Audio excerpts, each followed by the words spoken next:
Hello everyone, welcome to a online solution. मैं हूं अशफाक। कैसे आप लोग? तो आज आपके सामने फिर से हाजिर हूं ये सोशल साइंस का क्वेश्चन बैंक 2019 का फर्स्ट शिफ्ट का। तो एक गलती हो गई थी कि पिछली बार जो सोशल साइंस का क्वेश्चन बैंक मैं जो लाया था 2019 का लाया था, लेकिन सेकेंड शिफ्ट का आया था, फर्स्ट शिफ्ट का नहीं बता पाया था। मैंने मिस्टेक से भूल गया या क्या हो गया है ना। सेकेंड शिफ्ट का आपके पास दे दिया था, मैं प्रोवाइड कर दिया था वीडियो। तो अब फर्स्ट शिफ्ट का बाकी, तो इसको काहे छोड़ेंगे। और इसमें इतना हल्का हल्का सवाल, इतना हल्का हल्का सवाल कि अगर आप पढ़ोगे ना पूरा सवाल तो बोले काश सर ये सवाल मेरे में आता। कसम से इसमें जो 40 सवाल दिया हुआ है, मैं बोलूँगा 40 में 40 बनाओगे आप। एकदम 100% बता रहा हूँ कि आज 40 में 40 सबसे बनेगा। जो स्टूडेंट कंटिन्यू आ रहे हैं, जो स्टूडेंट कंटिन्यू 9:30 बजे रात में क्लास कर रहे हैं जी, लाइव क्लास है, और जो हर वीडियो को देख रहे हैं, रिवीजन कर रहे हैं, मैं चैलेंज करता हूं उनसे एकदम 40 में 40 लाओगे तो लाओगे। एकदम अभी से कंफर्म करो, नहीं तो कहीं पे लिख के रख लो 40 में 40 तुमको आएगा एकदम फटाफट। इतना हल्का सवाल कि कुछ आप कह नहीं सकते हो, मतलब मैं बोल नहीं सकता हूँ। एकदम LKG टाइप का सवाल लग रहा है ना। तो वीडियो शुरू से लेकर आखिर तक देखना, बड़ा मजा आएगा। तो आइए स्टार्ट करते हैं। देखो सबसे पहला सवाल, यूरेनियम का प्रमुख उत्पादक केंद्र कौन है? यूरेनियम का प्रमुख उत्पादक केंद्र कौन है? डिगबोई, झरिया, घाटशिला, जादूगोड़ा।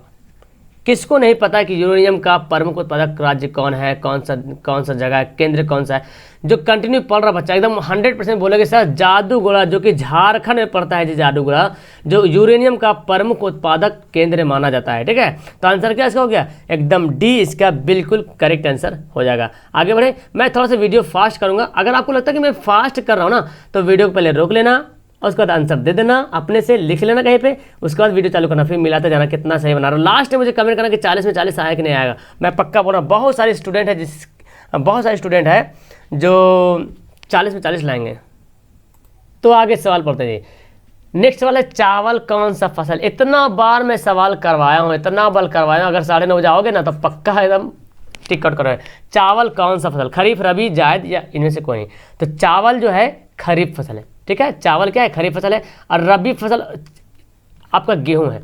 एग्जाम में खरीफ और रबी यही दोनों ज़्यादा आता है। या तो बोल देगा चावल कौन सा है, या बोलेगा इनमें से खरीफ फसल कौन है, या इनमें से रबी फसल कौन है। तो याद कर लो, चावल है खरीफ फसल और रबी कौन है? गेहूं है रबी फसल। क्लियर है? नेक्स्ट सवाल, देखो निम्नलिखित उद्योगों में से कौन सी कृषि पर आधारित नहीं है? ये कुछ सवाल है, अनपढ़ आदमी मतलब जो 7-8 में भी पढ़ रहा है ना, उससे पूछे तो बता देगा आंसर।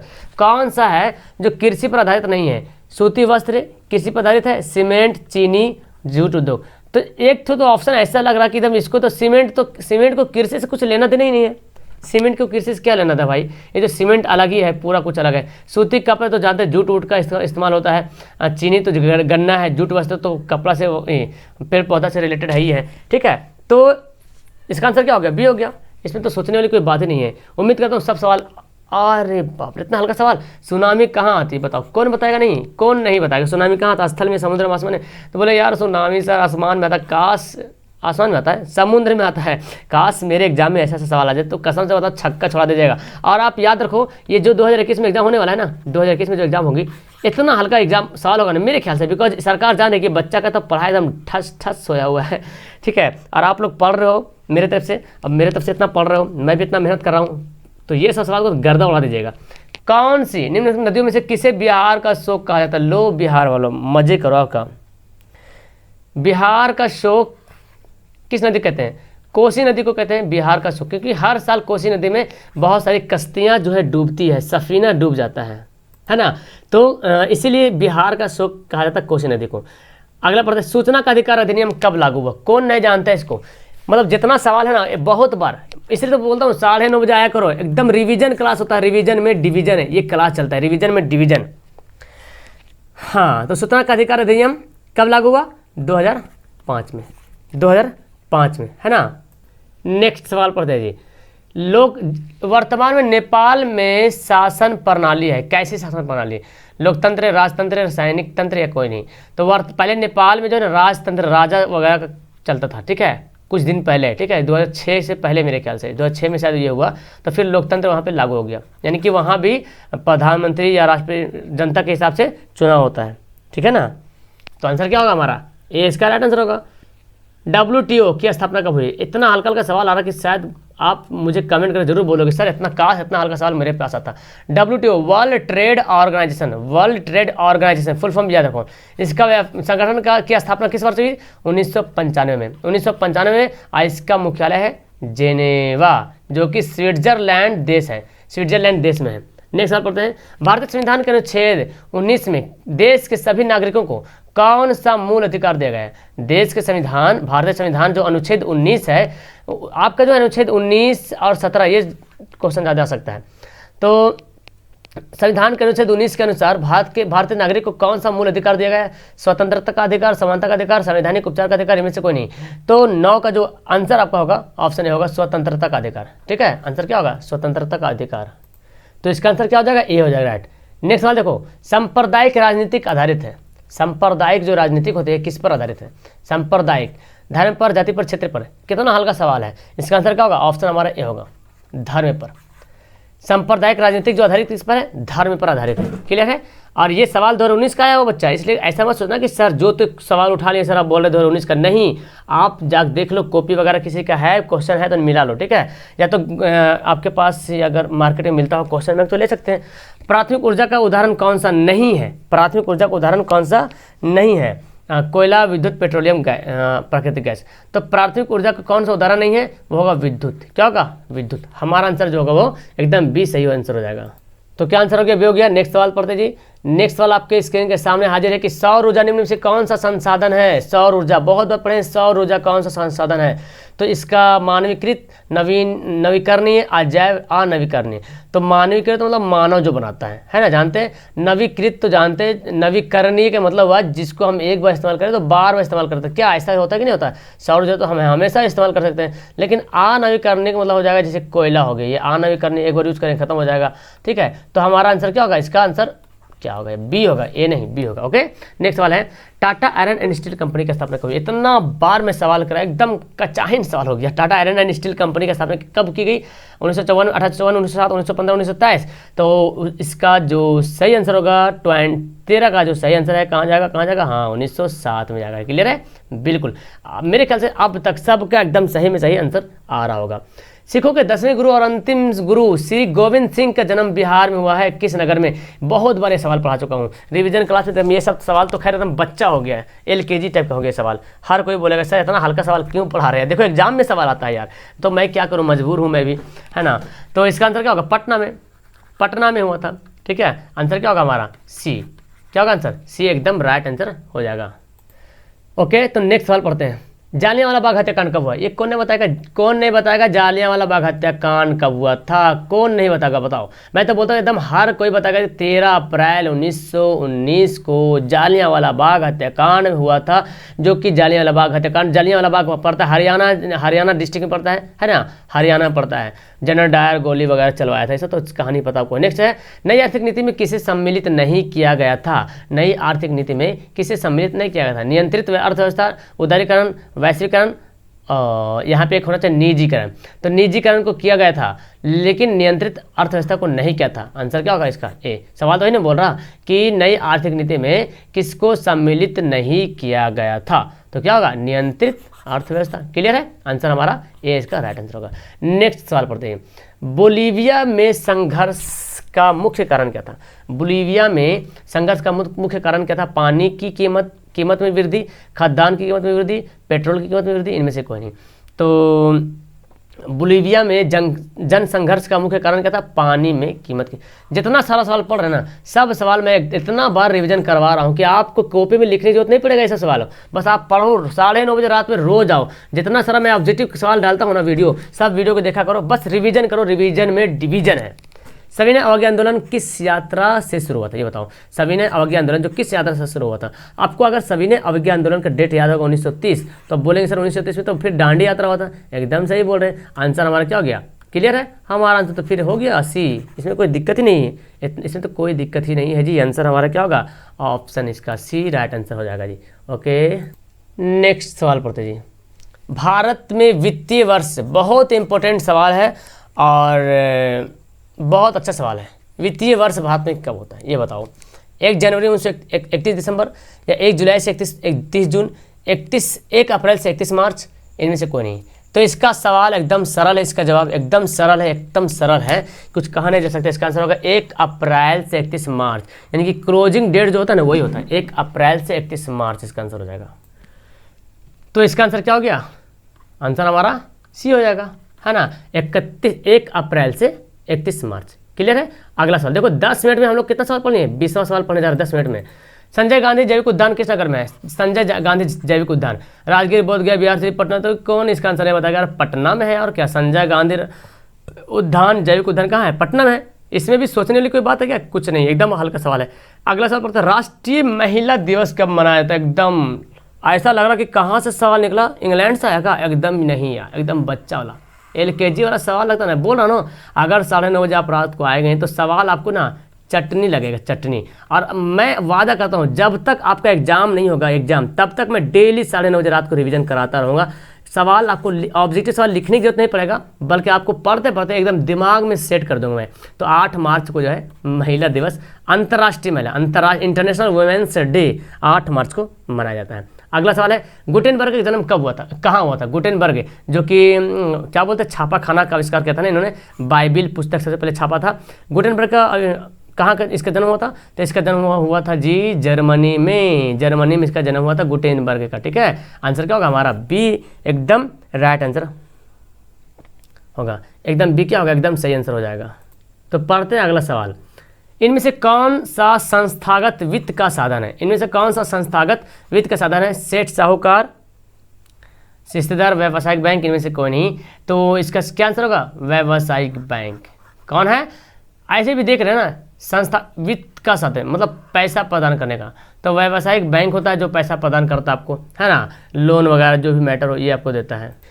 हाँ जी, तो आगे बढ़ते हैं, नेक्स्ट सवाल, वेदों की ओर लौटो, वेदों की ओर लौटो। वेद क्या है, ये आपका धार्मिक किताब है ना, वेदों, ऋग्वेद, यजुर्वेद, सामवेद, ये सब पढ़े होंगे, मतलब नाम पढ़े होंगे। तो वेदों की ओर लौटो, ये नारा किसने दिया था, रामकृष्ण परमहंस, स्वामी विवेकानंद, स्वामी दयानंद सरस्वती, इनमें से कोई नहीं। तो वेदों की ओर लौटो, ये जो नारा दिया था, ये दिया था स्वामी दयानंद सरस्वती। किसने दिया था, स्वामी दयानंद सरस्वती। आंसर क्या होगा इसका, एकदम सी जो होगा, एकदम राइट आंसर हो जाएगा। क्लियर है। अगला सवाल, संचार का सबसे लोकप्रिय साधन क्या है।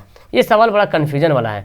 देखो अभी वर्तमान में देखा जाए तो संचार का सबसे लोकप्रिय साधन तो फिर मोबाइल है, लेकिन आपके NCERT किताब में टेलीफोन ये दे रहा, ठीक है। अब NCERT के हिसाब से अगर कॉपी जचती है तो फिर आंसर ए सही होगा। और अगर आधुनिक वगैरह देखा जाए, लेकिन यहाँ पे अगर दे देगा ना संचार का लोकप्रिय साधन, लेकिन यहाँ पे लोकप्रिय साधन का मतलब वही हो रहा क्या, इसके बारे में मैं भी कंफ्यूज हो रहा हूँ। किताब में देखो दिया हुआ ए, मोबाइल दिया हुआ, लेकिन आधुनिक में तो आप जान रहे सबसे ज़्यादा अब टेलीफोन चलता कहाँ, तो मोबाइल ही चलता है। उठाया फ़ोन, लगाया, एकदम जो भी करना कर दिया। अगला सवाल पढ़ते हैं, वार एंड पीस की रचना किसने की। वार एंड पीस, इसको बोलते हैं युद्ध और शांति, हिंदी में आ जाता सही, युद्ध और शांति। वार मतलब युद्ध और पीस मतलब शांति, ऐसे भी बोल सकते हैं। युद्ध और शांति की रचना किसने की, किताब का नाम है Karl Marx, Leo Tolstoy, Dostoevsky, Engels. तो वार एंड पीस की जो रचना की थी उसका नाम है जी लियो टॉल्स्टॉय। क्या है, Leo Tolstoy, war and peace की रचना की थी। तो आगे सवाल पढ़ते हैं जी, जिम्मरमैन, अरे आराम से तो मैं आंसर बता देगा मैं। फिर किसने कहा था संसाधन होते नहीं बनते। देखो सवाल आपको है, एग्जाम आपको देना है और आंसर मेरे मुंह में आ रहा है यार, ये तो बड़ा खतरनाक वाली बात हो गई कि संसाधन होते नहीं बल्कि बनते हैं। किसने कहा था, जिम्मरमैन, महात्मा गांधी, संदीप पांडे। तो खैर आप लोग तो आंसर सुन भी लिए होंगे। और ऐसा नहीं, मैं जानता हूँ मेरा स्टूडेंट ऐसा नहीं है, उसको याद भी है कि जिम्मरमैन ने ऐसा कहा था, ठीक है। मैं किसी पे इल्ज़ाम नहीं बताऊँ, आपको सुनो यहाँ सुनो, ये तो आंसर सबको देगा, हर कोई इसका आंसर नहीं देगा। जो पहली बार वीडियो देख रहे हैं वो भी आंसर बोलेगा यस यस जिम्मरमैन। क्लियर है। अरे बाप रे, 28 सवाल हो गया, 14 मिनट में पढ़ लिए इतना जल्दी। भारतीय जनता पार्टी की स्थापना कब हुई, मतलब BJP, जिसकी सरकार अभी बनी हुई है। 17वीं लोकसभा हुई है 2019 में, याद रखना। 16वीं लोकसभा हुई थी 2015 में, सॉरी 14 में, और 15वीं लोकसभा हुई थी 2019 में। इसमें बड़ा कन्फ्यूजन होता है, ठीक है, याद रखना। तो BJP जिसके अभी प्रधानमंत्री बने हुए हैं इस पार्टी का, अब भारत के प्रधानमंत्री श्री नरेंद्र दास मोदी, दामोदर दास मोदी, हाँ नरेंद्र दामोदर दास मोदी। आंसर भी 1980 में, ठीक है, 1980 में इसकी स्थापना हुई थी। अगला सवाल, योजना आयोग का भंग कौन कर सकता है? योजना आयोग का नया नाम हो गया नीति आयोग। तो योजना आयोग को कौन भंग करेगा? यार वही भंग करेगा, नीति आयोग। आंसर क्या होगा हमारा? ए आंसर हो गया। क्लियर है, समझ आ रहा ना? योजना आयोग को कौन भंग कर सकता है? एकदम नीति आयोग ही रहेगा जो भंग कर सकता है, ठीक है। और नीति आयोग के जो अध्यक्ष होता है वो पता है कौन होता है? हाँ, तो मैं बता रहा था कि नीति आयोग का अध्यक्ष होता है आपका प्रधानमंत्री, है ना। अब कोई भी प्रधानमंत्री अभी बोले वर्तमान नीति आयोग के अध्यक्ष कौन है, तो हो जाएगा प्रधानमंत्री। नाम क्या है? नरेंद्र जी मोदी, है ना, नरेंद्र मोदी। नेक्स्ट सवाल पढ़ते हैं, कौन बीमारू राज्य है? देखो रटने की जरूरत नहीं इस सवाल को रटने की जरूरत नहीं है। इसका फुल फॉर्म अगर जान लोगे ना तो फिर बीमारू राज्य का नाम आपको हमेशा दे। देखो BI से हो गया बिहार, BI बोले तो बिहार। MA से हो गया मध्य प्रदेश। R से हो गया राजस्थान, और U से हो गया उड़ीसा। अब बोलो कौन सा है? तो बिहार, मध्य प्रदेश, उड़ीसा सब है, इनमें से कोई नहीं। ये बात याद रखना, नोट कर लो। बिहार बीमारू राज्य का फुल फॉर्म यहाँ पे BI for Bihar, MA for Madhya Pradesh, R for Rajasthan, U फिर उड़ीसा। क्लियर है? तो अगला सवाल देखते हैं। अगला सवाल यहाँ पे दिया, विरहद क्षेत्र में जल की उपस्थिति के कारण ही पृथ्वी को कहते हैं। तो देख रहे हैं हम लोग 16 मिनट हो रहा है, 31 सवाल तक पहुँच गए हैं कि विरहद क्षेत्र में जल की उपस्थिति के कारण ही पृथ्वी को क्या कहते हैं। तो जल सबसे ज़्यादा पृथ्वी पे, लगभग 71% के आसपास पृथ्वी पे जल है। जब आप आसमान में जाओगे तो पृथ्वी आपको सिर्फ जल नीला नीला दिखेगा, इसलिए हमको इसको पृथ्वी को जो है नीला ग्रह कहा जाता है, ठीक है, याद रहेगा। आगे पढ़ते सवाल। आगे सवाल है, राष्ट्रीय विकास परिषद का गठन कब हुआ था? राष्ट्रीय विकास परिषद का गठन कब हुआ था? 1950 में, 51 में, 52 में से कोई नहीं। राष्ट्रीय विकास परिषद का जो गठन हुआ था जी, इसका राइट आंसर क्या होगा? 32वां सवाल है ना, इसका आंसर होगा 1952। क्लियर है? राष्ट्रीय विकास परिषद का गठन 1952। अब तक मुझे उम्मीद है कि 32 में 32 बहुत सारे स्टूडेंट जो 32 में 32 सवाल सही किया होगा। आगे हिम्मत नहीं हारना बच्चा, एकदम से जाएगा। और क्या देखा, अगर एक दो सवाल मिस्टेक हो जाता तो हिम्मत हारने की जरूरत नहीं, फिर आगे फिर सब मेंशन हो जाएगा। एग्जाम में ऐसा गलती नहीं होगा, टेंशन मत लीजिए, ठीक है। आगे बढ़ते हैं, बस कंटिन्यू पढ़ते रहो। अरे बाप रे, ये तो LKG वाला भुतरुआ बता देगा जी। भारत का राष्ट्रीय पक्षी कौन है बताओ? कबूतर, हंस, मोर, तोता। तो भारत का राष्ट्रीय पंछी कौन होगा? कभी कभी ना मोर का नाम जो है मयूर लिखता है। क्या लिखता है? मयूर लिखता है। ये संस्कृत अल्फावर्ड है मयूर, जिसको हम लोग मोर बोलते हैं ना। तो भारत का राष्ट्रीय पंछी कौन है? मोर या मयूर, ऐसे दोनों दे सकता है। आगे सवाल पढ़ते हैं। भारत पंचायती राज व्यवस्था सबसे पहले किस राज्य में लागू किया गया? पंचायती राज व्यवस्था सर्वप्रथम किस राज्य में लागू किया गया? बहुत बार सवाल पढ़ाया हूं मैं, अब किसी से गलती नहीं होना चाहिए सवाल, ये सब सवाल, ठीक है। तो ये सब पता है, ये सब सवाल मुझे 9:30 बजे रात में लाने में मुझे खराब लगता है। पता नहीं लोग क्या सोचेंगे, स्टूडेंट सर इतना हल्का सवाल ला रहे हैं। लेकिन देखो यार, शर्माने की कोई बात ही नहीं यहाँ पे है कि ये सब सवाल लाइए राजस्थान में। और बिकॉज एग्जाम में जब सवाल आए तो फिर मुझे लाने में क्या दिक्कत है ना जी। अंकोरवाट के मंदिर का निर्माण किस शासक के द्वारा करवाया गया था? आपको पता है अंकोरवाट का मंदिर कहाँ है? कंबोडिया में, पता होगा, है ना। कंबोडिया में अंकोरवाट का मंदिर है। तो किसने इसकी स्थापना की थी? किसने बनवाया था? इसका निर्माण किसने करवाया था? तो 35 का आंसर क्या होगा? ऑप्शन हमारा हो जाएगा ए, सूर्यवर्मन द्वितीय ने। सूर्यवर्मन द्वितीय ने अंकोरवाट मंदिर का निर्माण करवाया था, ठीक है, सूर्यवर्मन द्वितीय ने। आंसर क्या होगा? ए एकदम राइट आंसर हो जाएगा जी। और आगे सवाल पढ़ते हैं। राजनीतिक दलों की मान्यता और उसका चिन्ह किसके द्वारा प्रदान करता है? मतलब राजनीतिक दल की मान्यता या इसका राजनीतिक दल का मान्य है या नहीं है, उसका कौन सा चिन्ह होगा? पंजा होगा या कमल होगा या कुछ होगा, या तो लालटेन होगा या कुछ होगा, ये कौन डिसाइड करेगा? राष्ट्रपति? ना जी ना। प्रधानमंत्री? ना जी। इनमें से कोई नहीं, इनमें से है निर्वाचन आयोग। क्या होगा? निर्वाचन आयोग करती है जी, ठीक है। आंसर क्या होगा? हमारा आंसर सी। तो मैं आपका वक्त का ख्याल रखना चाहिए, बिकॉज मेरे से ज़्यादा कीमती आपका वक्त है। मैं जहाँ तक समझता हूँ लोकतंत्र की सफलता निर्भर करती है किस पर करती है? लोकतंत्र की सफलता तो किस पर निर्भर करती है? नागरिकों की उदासीनता पर, नागरिकों की गैर कानूनी कार्रवाई पर, नागरिकों की विवेकपूर्ण सहभागिता पर। इनमें से कोई नहीं। तो 37 का सही आंसर क्या होगा? हमारा आंसर होगा सी, नागरिकों की विवेकपूर्ण सहभागिता। जब नागरिक का विवेकपूर्ण सहभागिता होगा तब लोकतंत्र की सफल पे आएगा ना। जब नागरिक एकदम विवेक हो जाएंगे, जागरूक हो जाएंगे, तब भारत का लोकतंत्र, हमारा लोकतंत्र एकदम सफल होते रहेगा, है ना, सफल दिखेगा। अगला सवाल है कि निम्न से किसको प्राथमिक क्षेत्र माना जाता है? प्राथमिक क्षेत्र किसे कहा जाता है जी? ठीक है। तो सवाल यहाँ पे है प्राथमिक क्षेत्र। देखो प्राथमिक क्षेत्र, द्वितीयक क्षेत्र और तृतीयक क्षेत्र, ये सवाल बहुत आता है। तो प्राथमिक क्षेत्र बोलते हैं जो कृषि से रिलेटेड होता है, तो कृषि को बोलते हैं प्राथमिक क्षेत्र। फिलहाल इसका आंसर क्या होगा, बी होगा। सेवा क्षेत्र और बच गया औद्योगिक क्षेत्र। तो याद रखो ये है प्राथमिक क्षेत्र फर्स्ट नंबर पे। औद्योगिक निर्माण जो काम जितना होता है वो सब होता है द्वितीय क्षेत्र में, ठीक है, ये है द्वितीय क्षेत्र। और सेवा वाला जो काम होता है वो है तृतीय क्षेत्र। क्या होगा, तृतीय क्षेत्र होता है ना। तो फिलहाल समझा गया, प्राथमिक क्षेत्र किसको बोलेंगे, कृषि को। सेवा क्षेत्र के अंदर जो भी आ जाएगा जैसे बैंक वगैरह ये सब सेवा क्षेत्र में आता है, ये हो जाएगा तृतीय क्षेत्र में। रेलगाड़ी वगैरह ये सब तृतीय सेवा क्षेत्र में आता है। कृषि क्षेत्र में औद्योगिक, और जो तृतीय क्षेत्र में, जो द्वितीय क्षेत्र में आता है वो निर्माण, जैसे कि कोयला वगैरह निर्माण, जो भी फैक्ट्री वगैरह हो सब तृतीयक में आता है, ये द्वितीयक में आता है। तो प्राथमिक में कृषि, द्वितीयक में औद्योगिक, तृतीयक में सेवा। नेक्स्ट सवाल पढ़ते हैं, बस खत्म। टीपू सुल्तान कहाँ का था, अरे यार मैसूर शिमला कश्मीर। टीपू सुल्तान कहाँ का था जी, तो टीपू सुल्तान था मैसूर का राजा था। टीपू सुल्तान कहाँ का राजा था, मैसूर, जिसने हिंदुस्तान की आज़ादी में बहुत बहुत बड़ी भूमिका इसकी भी रही। टीपू सुल्तान अंग्रेजों से बहुत लड़े इन्होंने, है ना, आपको पता होगा। अगला सवाल पढ़ते हैं, लास्ट वाला है। ओ बाप रे, बड़ा हल्का सवाल आ गया लास्ट में।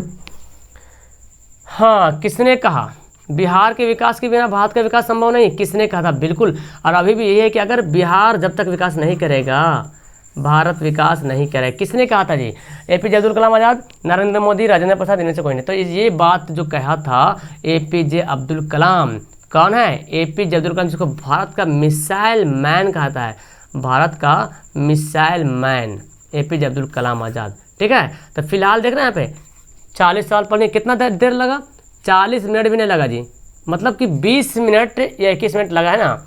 तो इससे ये पता चला कि आप कितना फास्ट यहाँ पे हो गए हो, मेरे साथ साथ पढ़ते पढ़ते फास्ट हो गए।